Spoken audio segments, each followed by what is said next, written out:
Ce qui m'impressionne le plus dans le monde du sport, c'est de savoir à quel point il y a des gens qui peuvent être passionnés par leur équipe.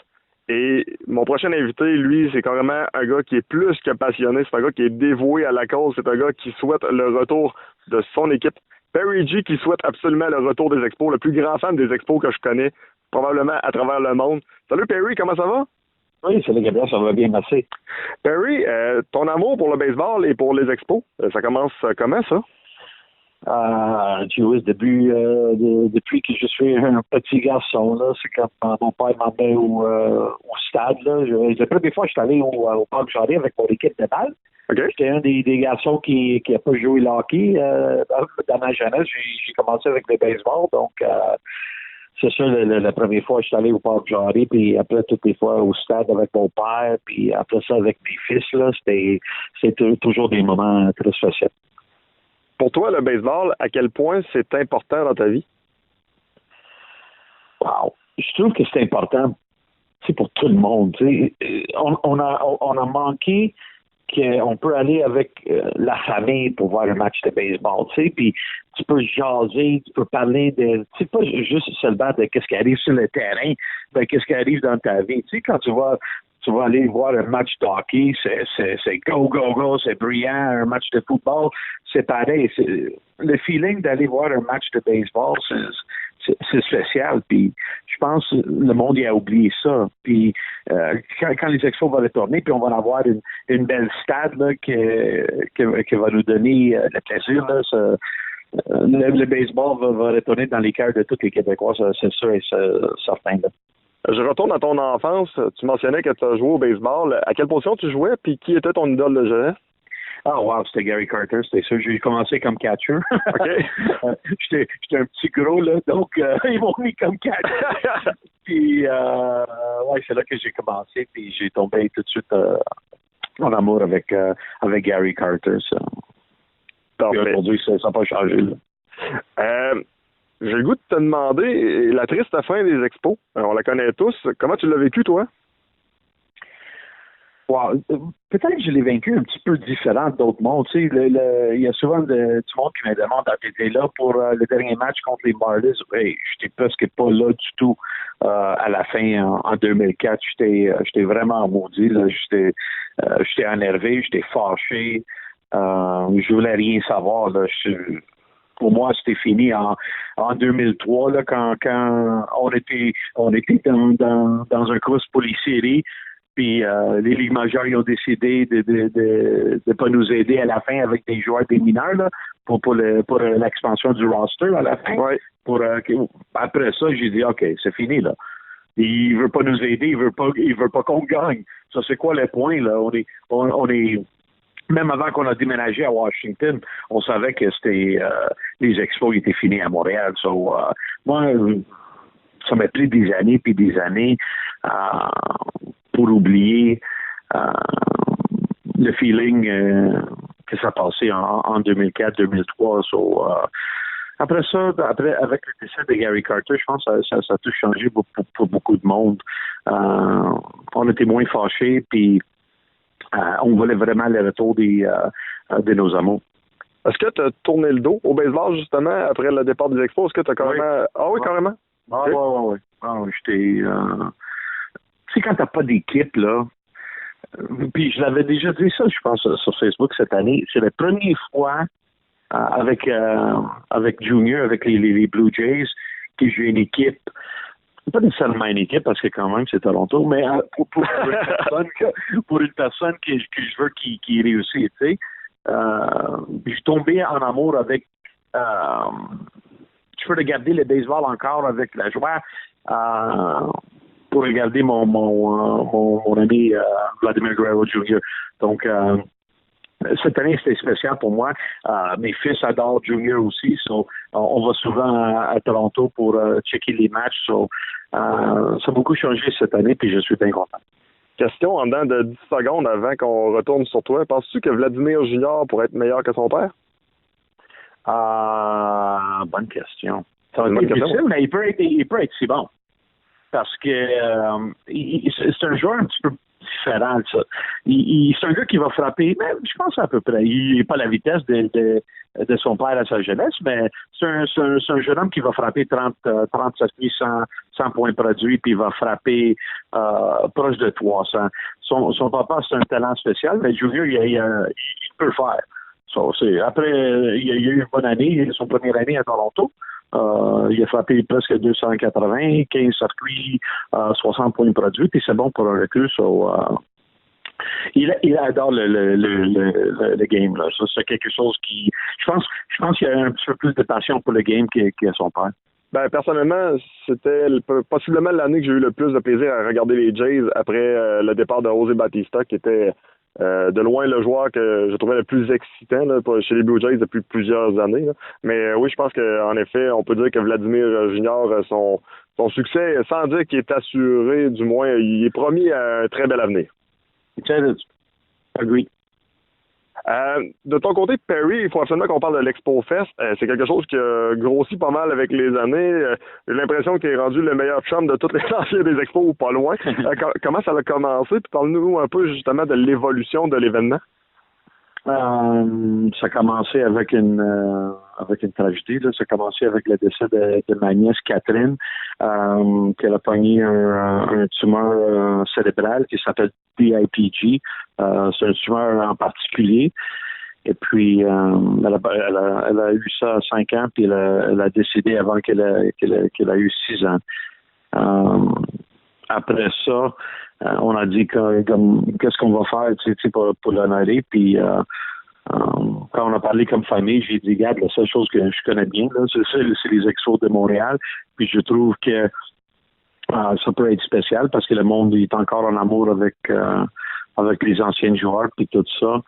En place de juste faire comme souvent des autres fondations font des galas avec un band des années 80 puis des raffles puis des affaires comme ça. J'ai dit, regarde, on va emmener des anciens joueurs. Je connaissais un couple à cause de ma collection. J'étais un collectionneur des expos, des chandails, des battes, puis des affaires comme ça. J'ai dit, regarde, on va commencer. Je vais appeler un couple de gars puis voir. Puis la réaction, c'était incroyable.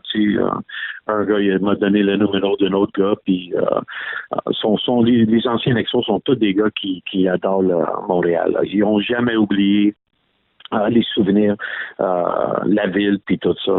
C'était vraiment facile. Puis les jeunes de Montréal nous supportent. C'est incroyable. On a ramassé plus que 600 000 $ en moins de 4 ans depuis ma nièce a décédé.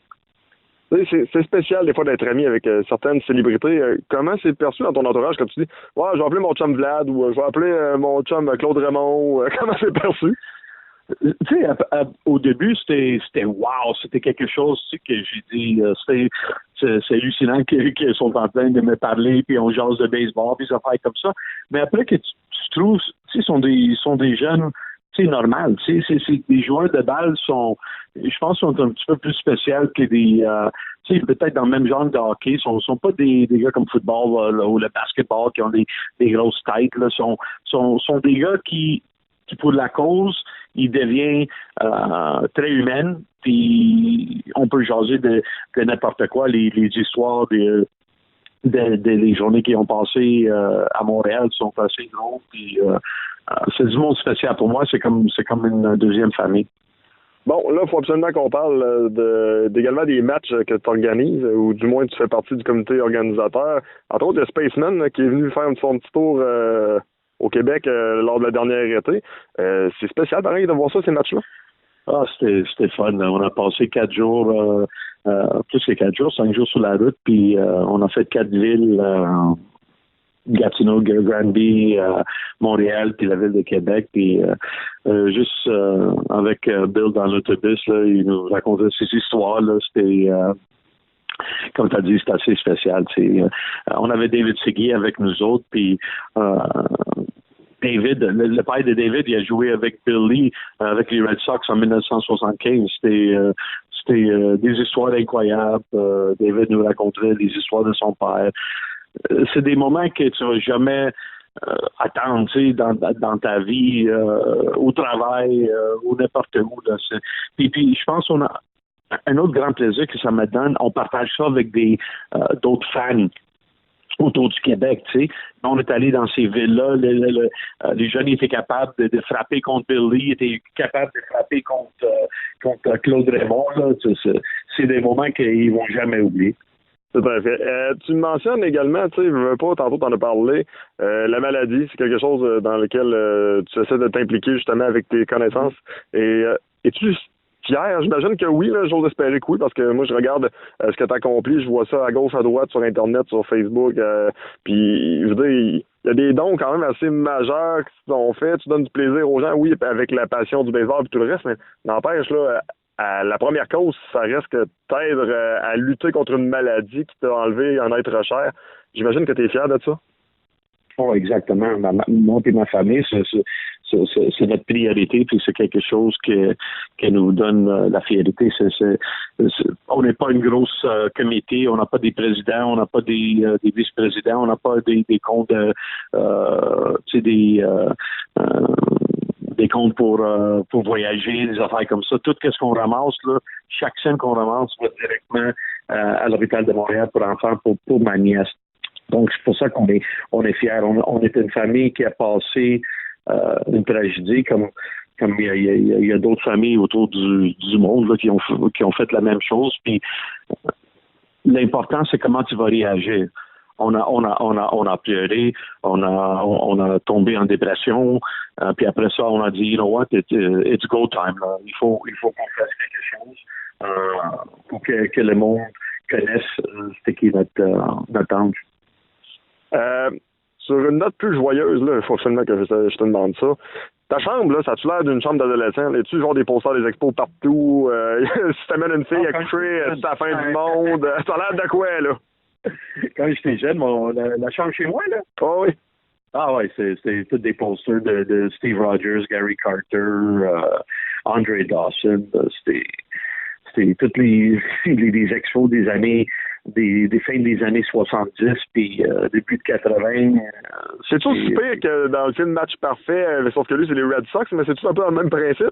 Un petit peu comme ça, whatever. Tu sais, les passionnés là, sont tous pareils. Tu sais, si tu capotais des Canadiens, tu avais toutes ces choses-là dans ta vie, dans ta chambre. Puis moi, c'est pareil avec les expos. Je me souviens la première chose de ma collection que j'ai vue, c'était une balle signée d'Ellis Valentine. Il y avait une fille dans ma classe à l'école primaire qui m'a dit que son père travaillait pour les expos. Il m'a demandé je peux avoir n'importe quelle balle signée d'une expo, tu veux qui?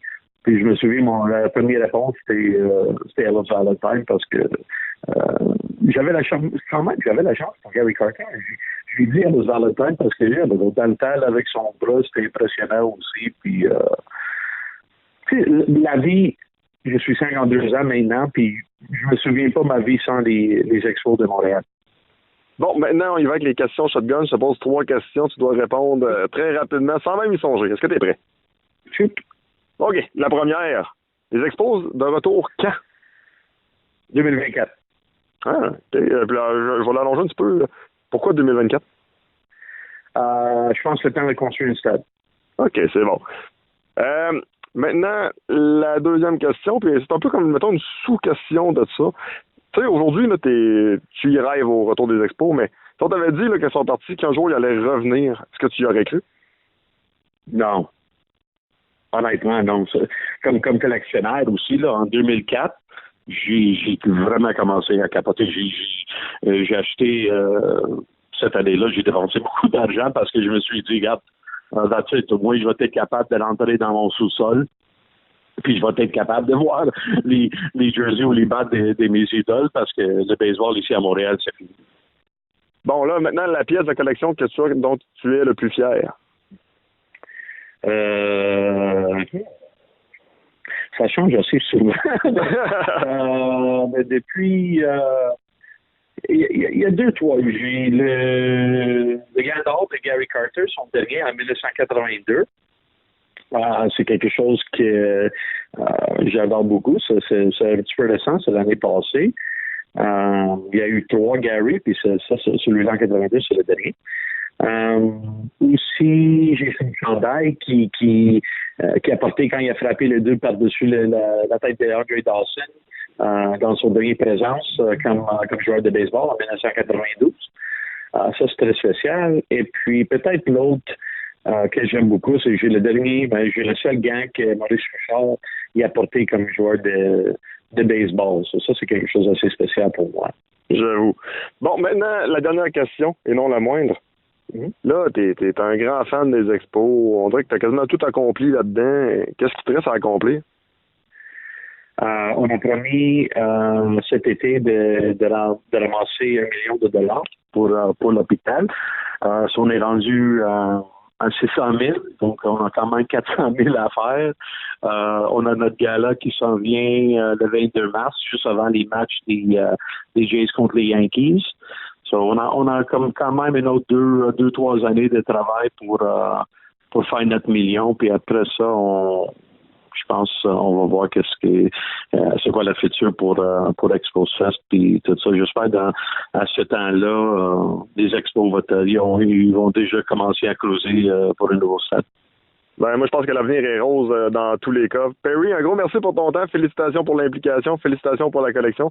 Et Dieu sait que c'est important d'avoir des fans comme toi qui croient dur comme fer et qui sont toujours présents pour leur équipe, qu'elle soit présente ou non. Parfait. C'est bien gentil, Gary. Merci. Bye-bye. Bye-bye.